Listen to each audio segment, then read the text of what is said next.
வரகு பொங்கல் பார்க்க போகிறோம். அதுக்கு தேவையான பொருட்கள் இதில் 1 கப்பு வரகு அரிசி, 1/2 கப்பு பாசிப்பருப்பு எடுத்து வேக வச்சுக்கணும். 5 கப் தண்ணி வச்சுக்கணும்.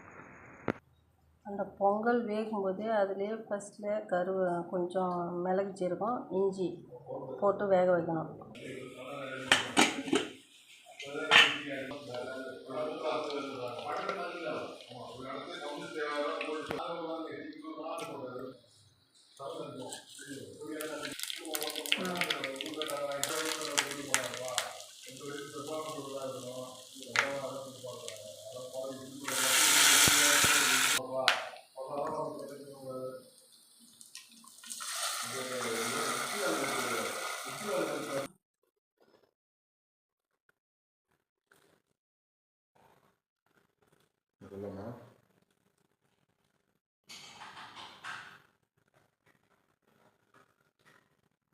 வரகு பொங்கல் சாம்பார் பேஸ் சூப்பர்.